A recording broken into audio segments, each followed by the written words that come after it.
Ciao a tutti ragazzi! Oggi vi porto alla scoperta delle 10 cose più belle da fare in Sardegna durante l'estate. Se state programmando le vostre vacanze, questo è il video che fa per voi. La Sardegna è un'isola magica che offre esperienze indimenticabili. Partiamo dalla cosa più ovvia, il mare cristallino.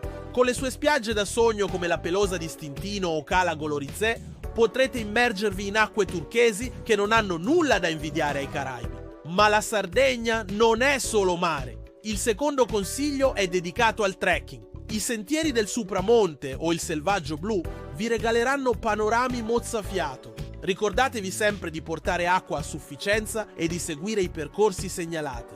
Terzo must, le escursioni in barca. Che sia verso l'arcipelago della Maddalena o lungo la costa del Golfo di Orosei, scoprirete calette nascoste raggiungibili solo via mare. Un'esperienza che vi lascerà senza parole. Al quarto posto mettiamo l'esplorazione dei borghi dell'entroterra.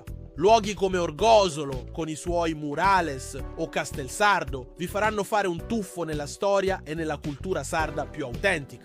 Quinta posizione per la gastronomia locale. Non potete lasciare l'isola senza aver assaggiato il porceddu, la bottarga, i culurgionès e il pecorino sardo. E parlando di cibo, al sesto posto ci sono i dolci tradizionali. Seada, Spardulas e Amaretti vi faranno letteralmente impazzire. Settimo consiglio, partecipate a una festa tradizionale. Eventi come la cavalcata sarda o la sagra del Redentore vi permetteranno di immergervi completamente nella cultura locale, tra balli, canti e costumi tradizionali. All'ottavo posto troviamo le escursioni archeologiche. Dai nuraghi ai pozzi sacri, la Sardegna è un museo a cielo aperto. Il complesso nuragico di Barumini è imperdibile. Nona posizione per la musica tradizionale. Cercate di assistere a un concerto di canto a tenore, patrimonio UNESCO, o imparate qualche passo di ballo sardo durante una serata in piazza. Ultimo, ma non meno importante, concedetevi del tempo per scoprire le tradizioni artigianali. Dai tappeti di Samugheo ai coltelli di Pattada, ogni oggetto racconta una storia millenaria. La Sardegna è un'isola che va vissuta con tutti i sensi,